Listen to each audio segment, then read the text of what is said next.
2024 का बजट आ गया है। ये वो दिन होता है जब सरकार को मौका मिलता है एक ट्रेडर की जेब से और पैसा निकालने का। पूरा साल पहले से बहुत सारा पैसा अलग अलग टैक्सेस के फॉर्म में निकालते हैं, लेकिन जैसे ही बजट का ये बहाना मिलता है तो इनको थोड़ा और पैसा खींचने का इनको मौका मिल जाता है। कोई अगर मुझसे पर्सनली पूछेगा कि 2024 का बजट एक ट्रेडर के लिए मुझे कैसा लगा, तो मैं तो कहूंगा बहुत अच्छा, मैं बहुत खुश हूं इस बजट से। अब आप पूछेंगे क्यों? क्योंकि मेरे को लगता है कि ऐसे आलतू फालतू फैसले जो कि ग्राउंड रियलिटी के साथ बिल्कुल जुड़े नहीं होते, एक ट्रेडर की जेब से जिसमें प्रॉफिट ऑलरेडी बहुत कम जाता है, उसमें से और पैसा खींचने के ये बड़े बड़े डिसीजन शायद कुछ सालों के बाद ये सरकार दोबारा से ना ले सके। इसलिए मैं खुश हूं, क्योंकि अगर सरकार को सच में एक रिटेल ट्रेडर की पड़ी होती कि उसको नुकसान हो रहा है, उसको बचाया जाए, उसके सेफ्टी के लिए फैसले लेने हैं, तो एटलीस्ट इस तरह के फैसले ना लिए जाते। इस वीडियो में हम बताएंगे आपको कि क्या फैसले लिए गए हैं टैक्सेस के रूप में, आपकी जेब में से कहां से पैसा कितना निकाला जा रहा है और एक्चुअली उस पैसे का हो क्या रहा है।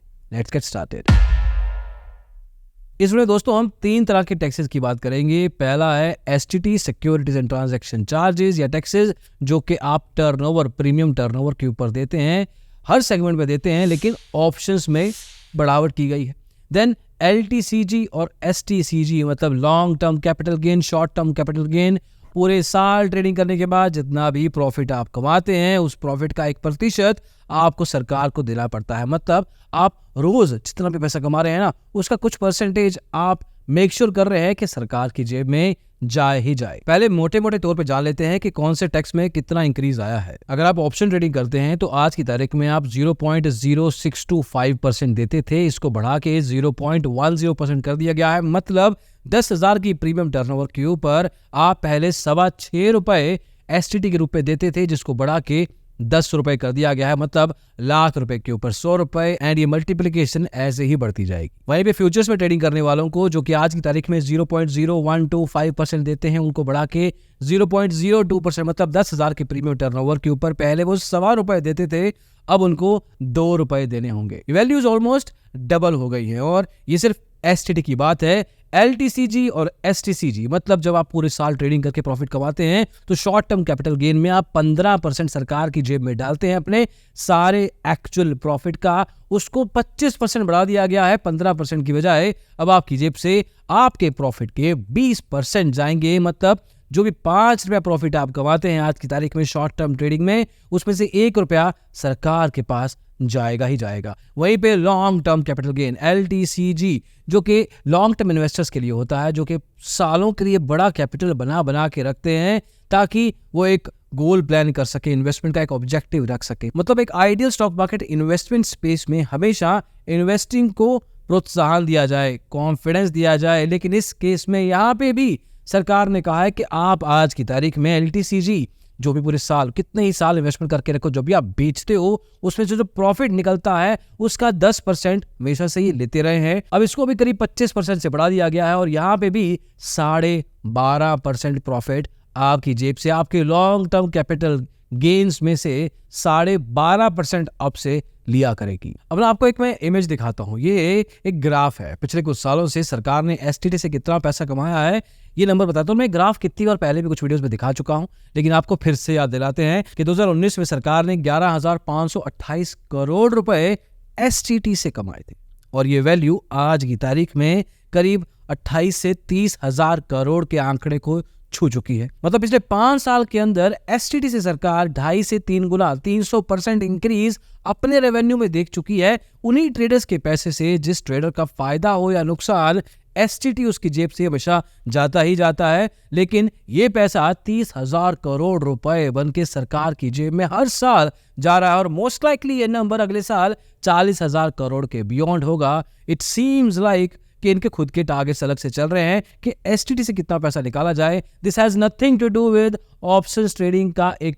कर्बिंग डाउन, क्योंकि ऑप्शन ट्रेडिंग का टर्नओवर बढ़ रहा है। एक खतरे की घंटी बज चुकी है कि लोगों का नुकसान हो रहा है। ये एक नैरेटिव चलाया जा रहा है, बहुत सारे लोगों के द्वारा, एक बड़े बड़े लोगों के द्वारा एक नैरेटिव चलाया जा रहा है, जो कि इकोनॉमिक सर्वे में डाला जा रहा है। म्यूचुअल फंड हाउसेस के बड़े बड़े सीईओज इस बात को बोल रहे हैं। सेबी की चेयरपर्सन का भी कहना है। हमारे रेगुलेटरी इकोसिस्टम में जितने भी बड़े बड़े लोग हैं वो भी ये बात कह रहे हैं कि उनको F&O में जितना टर्नओवर बढ़ रहा है उसकी समझ नहीं आ रही। It is really heating up, इसको कम करना चाहिए। तो क्या टैक्सेशन के रेट बढ़ा देना इसका इलाज है? ऑब्वियसली आगे चलकर सेबी भी कोई ना कोई इसके ऊपर एक्शन लेगी, लेकिन सरकार की तरफ से जो टैक्सेशन बढ़ाने का लॉजिक है, इसका कोई सेंस एटलीस्ट हमें तो नहीं दिखता। The only thing that makes sense is the increase in the revenue that STT has seen the last 5-6 years and probably it's gonna continue the way it has in the future as well. और सेबी के उसी document में जहां पे कहा गया था कि 89% लोग नुकसान में जाते हैं, सर उसी जगह पे लिखा हुआ है कि 2022 में जिन लोगों ने नुकसान किया उसमें से उनके नुकसानों का 28% वैल्यू एसटीटी में गया था। एसटीटी ट्रांजैक्शन कॉस्ट में गया था। इसके अलावा 2-3 कॉस्ट और होती हैं जिसमें सेबी की टर्नओवर फीस, एक्सचेंज फी, क्लियरिंग फी, ब्रोकरेज, जीएसटी, ये सब खर्चों को मिला दिया जाए, वो खर्चों के कारण लॉस मेकिंग ट्रेडर्स का ओवरऑल अमाउंट में से 28% इन सब में गया। और तो और जिन्होंने प्रॉफिट कमाया था उनके प्रॉफिट का एक्चुअल वैल्यू में से 15 से 50% का वैल्यू इन्हीं टैक्सेशन चार्जेस के अंदर खत्म हो गया। मतलब अगर इसको लॉजिकली देखा जाए तो एसटीटी और ये सब चार्जेस बहुत बड़ा रीजन है एक लॉस मेकिंग ट्रेडर को लॉस में रखने के। अगर ये चार्जेस नहीं होते या इतने नहीं होते जितने ये हैं, तो देयर आर ह्यूज चांसेस कि हमारा जो परसेंटेज है 11 का, जो प्रॉफिटेबल ट्रेडर्स का, वो नंबर कुछ और होता। और जो प्रॉफिटेबल ट्रेडर्स हैं उनकी जो एक्चुअल टेक अवे वैल्यू है वो बहुत अलग होती, वो बहुत बेटर होती इन वॉल्यूम अगर ये टैक्सेस रिलेटिवली सेंसिबल होते, लॉजिकल होते। लेकिन यहाँ पे एक पूछने वाली बात यह है कि जो इतना पैसा कमाया जा रहा है, कमा लीजिए, आप पैसा कमाइए, सरकार है, देश चलाना होता है, लेकिन ये पैसा लग कहाँ रहा है? ये 25-30 हजार करोड़ रुपए सरकार की तरफ से सिस्टम में, रेगुलेटरी सिस्टम में, इन्वेस्टर्स के लिए, उनके अवेयरनेस के लिए, एजुकेशन के लिए एक्चुअल में वापस से कहाँ लगाया जा रहा है? ये पैसा जा कहाँ रहा है? That is actually $1 million question, क्योंकि 1 मिलियन में 8,500 करोड़ रुपए होते हैं और आप करीब एसटीटी से 30-35 हजार करोड़ कमा रहे हैं, तो ऐसे 1 million क्वेश्चन तो मैं पूछ ही सकता हूं एटलीस्ट। लेकिन अभी सिर्फ एक का ही जवाब दीजिए कि ये सारा का सारा पैसा जो एसटीटी से कमा के ट्रेडर की जेब से, इन्वेस्टर की जेब से निकाला जा रहा है, वो लग कहाँ रहा है? ये क्वेश्चन का आंसर सच में जरूरी है। हमने एक ट्वीट किया था एसटीटी के इस डबलिंग डाउन के ऊपर कि किस तरह से पैसा इंक्रीज किया जा रहा है और एक ट्रेडर की जेब से निकाला जा रहा है। कुछ लोगों ने जवाब दिया, I like to read them out. Increasing STT, mister Fortune का कहना है कि increasing STT shows a complete lack of understanding, traders need support. मतलब एक एक्चुअल ट्रेडर बोल रहा है कि एक ट्रेडर को सपोर्ट चाहिए। आप ऐसे काम करके उसको और बर्डन में डाल रहे हैं।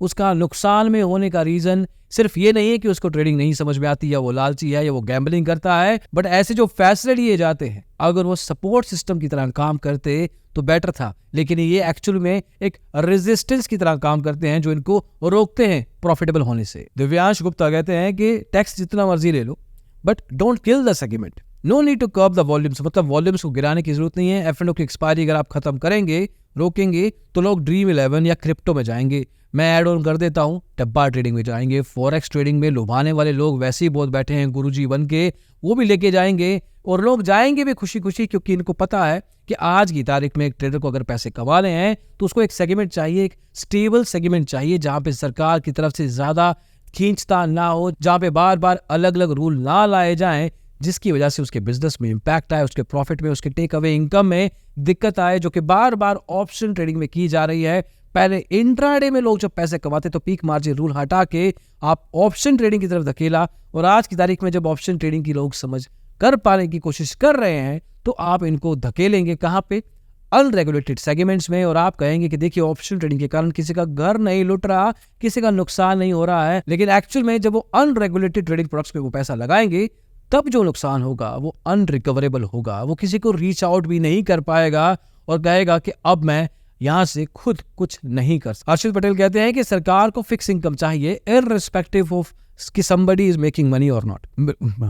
Yeah, I don't really have a counter here. और तो और जो LTC का ये इंक्रीज हुआ है ये सच में समझ के बाहर है। I don't have any rationality to answer कि इसका तुक क्या हो सकता है, इसका लॉजिक क्या हो सकता है, इसका रीजनिंग क्या हो सकता है, किसने बैठ के बोर्ड मीटिंग में कहा होगा कि LTC बढ़ा देते हैं उससे ये फायदा होगा। मुझे जानना है कि ये क्या है, इससे किसका फायदा है, किस इकोसिस्टम को इम्प्रूव करने की कोशिश की जा रही है।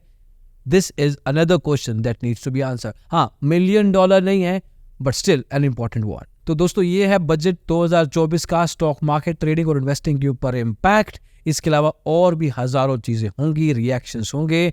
आपको क्या लगता है, आपकी ट्रेडिंग और इन्वेस्टिंग के ऊपर क्या इम्पैक्ट आने वाला है, कमेंट सेक्शन में ज़रूर बताइएगा। और डिजिटल ब्लॉगर को सब्सक्राइब जरूर कीजिएगा in case you want to stay connected with anything and everything that happens in Indian stock market. Thank you so much. Take care. Bye-bye.